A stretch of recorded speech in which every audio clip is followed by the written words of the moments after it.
کربلا تو ہی بتا۔ بسم اللہ الرحمن الرحیم۔ السلام علیکم ٹو آل ویورز۔ دنیا یہ نہ ہوگی مگر اسلام رہے گا، دنیا یہ نہ ہوگی مگر اسلام رہے گا، شبیر بہرحال تیرا نام رہے گا۔ نجم آفندی اعلی اللہ مقامہ کے اس شعر سے میں ویڈیو کو شروع کر رہا ہوں۔ آپ جیسے کہ جانتے ہیں کہ 40 کے دن قریب ہیں، اور یہ وہ عرصہ ہوتا تھا جس میں مومنین پاکستان سے، انڈیا سے اور پوری دنیا سے، ہر ملک سے، خواہ وہ اسلامی ملک ہو یا غیر اسلامی ملک ہو، تمام کے تمام لوگ، تمام مومنین امام حسین کے چاہنے والے کربلا پہنچتے تھے، اور وہاں سے نجف زیادہ تر فلائٹس اترتی تھیں۔ کچھ لوگ کربلا جاتے تھے اور پھر کربلا سے نجف جاتے تھے اور پھر نجف سے پیدل آتے تھے، اور بعض لوگ نجف میں لینڈ کرتے تھے اور پھر وہاں سے ایک واک کی صورت میں اور مختلف منازل کو طے کرتے ہوئے سید الشہداء امام حسین علیہ السلام اللہم صلی علی محمد وعلی محمد کے روضہ اقدس کی جانب رواں دواں ہوتے تھے۔ یہ وہ دن ہوتے تھے اور کیا رونقیں ہوتی تھیں، کیونکہ میں تو کربلا اب تک نہیں گیا، لیکن اس سال میرا ارادہ تھا کہ میں بھی کربلا جاؤں، اور میرا ارادہ 40 کا یا عاشور پہ جانے کا تھا، لیکن مولا کو کچھ اور منظور تھا۔ اور میں آپ کو اگر بتاؤں ایک بات جو مجھے بہت ایک چبھی تھی، ایک بات جب لاسٹ ایئر ندیم سرور کا نوحہ آیا تھا، خدا خیر کرے، تو اس میں انہوں نے ایک شعر پڑھا تھا نوحے کے اندر کہ کم نہ ہو آپ کے زوار خدا خیر کرے۔ تو جب یہ شعر سنا تھا تو اسی وقت مجھے گریہ طاری ہو گئی اور بہت تکلیف ہوئی اور ایک گھبراہٹ پیدا ہوئی مجھے اسی وقت۔ میں گھبرا گیا، میں نے کہا یہ کیا بات ہو گئی کہ یہ تو کبھی ہم نے سوچا ہی نہیں تھا کہ ایسا بھی کبھی ہو سکتا ہے۔ تو ایک دم کیونکہ اس میں دعائیہ انداز میں انہوں نے وہ شعر پڑھا، اور کتنے ویلڈ پوائنٹ پہ ندیم سرور صاحب نے وہ نوحہ پڑھا، اور اس کے جو اور بھی مصرے ہیں، کربلا ہو گئی تیار، یہ قیامت کے ہیں آثار، تو وہ نوحہ بالکل ان سچویشنز پہ آ کے بیٹھ گیا۔ اور ابھی جب کرونا اور کووڈ-19 کی سچویشن آئی تو مومنین نے اور دیگر لوگوں نے اس نوحے کو اس طرح یوز کیا، اور جہاں پہ علامات کی بات کی وہاں پہ یہ مصرے چلائے ندیم سرور صاحب کے۔ تو ایسا پہلے بھی ہو چکا ہے، جب 2010 میں دھماکہ ہوا تھا تو اسی سال اتفاق سے، عجیب اتفاق ہوتے ہیں، ندیم سرور صاحب کا نوحہ آیا تھا کہ عزادار حسینی یہ چلن زندہ رہے، اور اسی سال دھماکہ ہوا تھا۔ تو وہ ایک عجیب و حیرت انگیز بات تھی کہ اس نوحے میں عزاداری کی موٹیویشن شامل تھی، عزاداروں کو عزاداری کی جانب راغب کرنے کی کوشش کی گئی تھی، اور وہی نوحہ انہی دنوں میں لانچ ہوا اور اسی سال یہ ہنگامہ ہوا، یہ سانحہ ہوا۔ تو ایسا وہ کئی بار کرتے ہیں، یہ مولا کی تائید ہوتی ہے۔ انشاءاللہ اس پہ الگ بات کریں گے۔ تو آج کی ویڈیو کا جو مین موضوع وہ 40 ہے، سب کے دل دکھے ہوئے ہیں جن سے بات ہو رہی ہے، جو لوگ جاتے تھے وہ اپنے حالات بتا رہے ہیں، اپنے واقعات بتا رہے ہیں۔ بہت سے لوگ وہاں سے ویلاگس کرتے تھے، علی شناور ویلاگ کرتے تھے، میں نے دیکھے، بہت اچھے انٹرسٹنگ ہیں، اور جس طرح کربلا کا وہ ماحول دکھا رہے ہیں مجھے بہت اچھے لگے ان کے ویلاگس۔ کربلا کے جو انہوں نے ایٹماسفیئر کو، وہاں کی انوائرمنٹ کو، اور وہاں پہ جو لوگوں سے وہ انٹریکٹ ہوئے، اور پھر وہاں سبیلیں اور جو انتظام، اور عراقی جو وہاں کے مقامی لوگ ہیں ان کا استقبال کرنے کا طریقہ، وہ سب لاجواب تھا دیکھ کے، کیونکہ بہت سے لوگوں سے صرف باتیں سنی، لیکن اس طرح کی ویڈیوز میں وہ اپنی آنکھوں سے دیکھا میں نے۔ تو بات یہ ہے کہ آج بہت دل دکھا ہوا ہے، اور سبھی کا دل دکھا ہوا ہے کہ یہ کتنا بڑا واقعہ ہوا ہے۔ اور یاد ہوگا آپ لوگوں کی جب جناب زینب شہزادی صلوات اللہ علیہا کے روضے پہ سب جایا کرتے تھے، 2010 تک لاسٹ زائرین پہنچے اور وہاں پہ چیلم ہوتا تھا، تو بہت بڑی تعداد ہوتی تھی، آپ لوگوں کو یاد ہوگا۔ لیکن جیسے ہی شام کی زیارات بیچ میں وقفہ آیا، رکی وہاں پہ زیارات، مومنین پوری دنیا سے نہیں پہنچ پا رہے تھے، زیارات تو بہرحال ہوتی رہتی ہیں، اللہ نے فرشتوں کو یہ ڈیوٹی دی ہے، یہ ان کا منصب ہے کہ وہ صرف زیارت کرتے ہیں، اور ہزاروں فرشتے وہیں روضوں پہ موجود ہوتے ہیں۔ تو یہ تو ہمارا عقیدہ ہے، زیارت نہیں رکتی، لیکن مومنین نہیں پہنچ پائے تھے، تو کتنی تکلیف ہوئی تھی اس وقت۔ اور آپ ایک حیرت انگیز بات ہے جو تاثرات ہیں میرے، وہ یہ کہ جناب زینب نے وہ تمام مجمع اپنے بھائی امام حسین کے روضے کی جانب بھیج دیا تھا۔ دیکھیے، آپ نے دیکھا، سب نے ایکسپیرینس کیا اس چیز کو کہ امام حسین کے روضے پہ کیا شان ہوئی۔ تو مجھے اندر سے ہی لگا کہ بی بی زینب نے جو مجمع ان کے روضے پر آتا تھا، انہوں نے کہا یہ بھی میرے بھائی کے روضے پہ جائے، کیونکہ آپ اپنے بھائی سے بے انتہا محبت کرتی تھیں، اور آپ نے ان کے مشن کو جس طرح برقرار رکھا، قائم کیا، اور کربلا کو کامیاب کیا۔ تو یہ 40 بھی جناب زینب کی صحیح ہے، یہ ان کی سنت ادا کرتے تھے مومنین، اور پھر اس تصور کو کہ کہاں سے اہل حرم پیدل چلتے ہوئے کوفے سے شام اور شام سے دیگر مختلف مقامات پہ پہنچے. تو وہ سنت مومنین ادا کرتے تھے پیدل چل کے. کچھ ننگے پیر چلتے تھے, کچھ جو ہے وہ اگر معذور ہوتے تھے تو وہ ویل چیئرز پہ جاتے تھے. لیکن جس طرح بھی اور جس عقیدت سے جو بھی جانا چاہتا تھا, اور ایک عقیدت کا مظاہرہ تھا, ایک گلوبل ایک انٹرنیشنل ایونٹ میں تبدیل ہو گیا تھا. اور یہی کامیابی تھی اصل میں. یہ جناب زینب کے مشن کی کامیابی تھی کہ جو جملے جناب زینب نے چوتھے امام سید سجاد علامہ صاحب ہمیشہ 12 محرم کو یہ روایت ضرور پڑھتے تھے کہ جب قافلہ چلنے لگا کربلا سے اور کربلا میں لاشیں بے کور و بے کفن پڑے تھے زمین پر بیاباں میں, تو چوتھے امام نے دیکھا. تو بی بی زینب دیکھ رہی تھی چوتھے امام کو کہ سید سجاد دیکھ رہے ہیں اور ان کی حالت متغیر ہو رہی ہے. اور ان قریب علامہ صاحب علامہ ڈاکٹر ضمیر اختر نقوی یہاں پہ پڑھتے تھے کہ بی بی زینب نے دیکھا کہ چوتھے امام کی حالت بہت بے قرار ہو چکی ہے. تو آپ نے وہیں سے کہا سید سجاد اپنے آپ کو سنبھالو, میں نے اپنے بابا سے سنا تھا کہ اللہ اس جگہ پہ بلند عمارتیں بنائے گا اور پوری دنیا کا رخ اس کربلا کی جانب موڑ دے گا. تو وہی ہوا, وہی سب کچھ ہو رہا تھا. مومنین پہنچ رہے تھے اور ایک انٹرنیشنل ایک گلوبل ایونٹ بن گیا تھا جس کو گوگل, جس کو گنیز آف ورلڈ ریکارڈ اس کو ریکگنائز کر رہا تھا ان چیزوں کو. لیکن کہیں نہ کہیں ان چیزوں کی کسی کو تو پرابلم ہو رہی تھی. یہ بھی آپ لوگوں کو سوچنا ضرور چاہیے کہ چیزیں ایسے نہیں ہو جاتی ہر ایونٹ. اور جب ایک ایونٹ پوری دنیا میں ہو رہا ہو تو وہ پھر رینڈم ایونٹ نہیں ہوتا. جیسے اربعین ہو رہی تھی تو یہ رینڈم ایونٹ نہیں تھا, یہ اتفاق سے نہیں ہو رہا تھا. یہ ولایت تھی شہزادی زینب سلام اللہ علیہا کی ولایت تھی. تو اگر کوئی ایونٹ اتنا بڑا پوری دنیا میں ہو اور آپ سمجھ کے بیٹھ جائیں کہ یہ رینڈم ہے, یہ آٹومیٹک ہے, یہ اتفاق سے ہو رہا ہے, تو یہ اتفاق سے نہیں ہو رہا. تو اب یہاں پہ بات یہ کہ کس چیز نے اس مجمع کو نقصان پہنچایا, اس ایونٹ کو خراب کیا, اور اس رسم کو جو مومنین پوری دنیا سے, مومنین کیا کافر, یہودی, عیسائی, ہر مذاہب کے لوگ جو ہے اس میں شرکت کرتے تھے اور عقیدت کے ساتھ. یہاں تک کہ انگریز اور انگریز سنگرز تک کی میں نے ویڈیوز دیکھی جو ریپ سانگ گاتے ہیں اور جو باقاعدہ میوزیشنز ہیں وہ تک پہنچے کربلا. اور میں نے ان کا بیان دیکھا کہ انہوں نے کہا ابھی ہم لوٹ کے اگر امریکہ واپس جائیں گے, یو ایس اے واپس جائیں گے, ہمیں وہاں پہ اتنی عزت نہیں ملے گی جتنی حسین ابن علی کے ہمیں عزت مل رہی ہے. وہ ویڈیو موجود ہے, میں پہنچا دوں گا آپ کو انشاءاللہ اگر آپ کہیں گے, کمنٹ میں مینشن کریں گے. تو اس طرح کے بے شمار واقعات ہیں. میں تو گیا نہیں ہوں, میں نے تو صرف چیزوں کو دیکھا ہے, ایکسپیرینس کیا ہے, لوگوں سے سنا ہے, سوشل میڈیا پہ دیکھا ہے. جو گئے ہیں وہ تو اس سے زیادہ بہتر جانتے ہیں اور وہ تو کیا کیا مناظر اپنی آنکھوں سے دیکھ کے آئے. تو کرنے کی بات یہاں پہ صرف یہ ہے, جس طرف میں توجہ دلانا چاہتا ہوں کہ یہ کوئی نہ کوئی ایسی ضرور اس کے پیچھے سازش اور یہ سب واقعات ضرور موجود ہیں.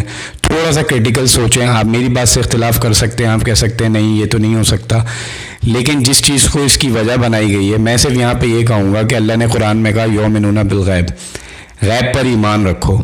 تو اب کیا ہو گیا ایسا کہ اللہ کے غیب کو چھوڑ کے آپ شیطان کے اور دنیا کے غیب پر ایمان رکھنے پہ آمادہ ہو چکے ہیں. یعنی دنیا میں موبائل فون اگر میسیجز پہنچا رہا ہے, کالز پہنچا رہا ہے, نیٹ ڈیٹا 24 گھنٹے آپ کے انوائرمنٹ میں وائی فائی موجود ہے اور آپ کو اس پہ یقین ہے اور کام بھی ہو رہا ہے, تو یعنی انسان کی توجہ جو ہو چکی ہے وہ دنیا کی طرف اس قدر ہو گئی ہے کہ وہ غیب بھی دنیا کا قبول کر رہا ہے.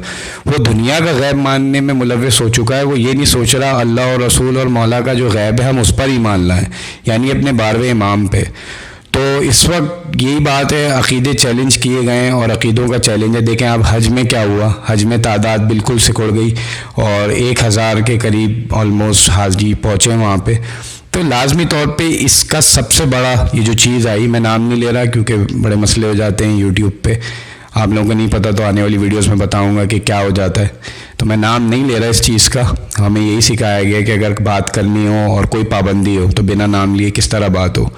تو یہ جو چیز آئی اس پہ آپ خود یہ دیکھ سکتے ہیں کہ کس طرح جو ہے اس نے ہمارے مذہبی معاملات کو ڈسٹرب کیا. اس نے سب سے زیادہ امپیکٹ آپ کے عقیدوں کو کیا, آپ کی مذہبی رسومات کو کیا, آپ کی عزاداری کو کیا, اہل سنت کی بھی چیزیں ڈسٹرب ہوئی. تو سمجھنے کی بات یہ ہے کہ آپ کو اٹھا کے دنیاوی غیب منوا دیا گیا, ایسی چیز جو دکھتی نہیں ہے, جس کا 0.005% ڈیتھ ریٹ ہے. تو موت تو ویسے ہی دروازے پہ کھڑی ہے. مولا علی کہہ رہے ہیں کہ مومن کو موت تلاش کر رہی ہے, انسان کو رزق کی طرح موت بھی تلاش کرتی ہے. جیسے موت ہر جگہ پہنچ سکتی ہے بند کمرے میں, اسی طرح رزق پہنچتا ہے.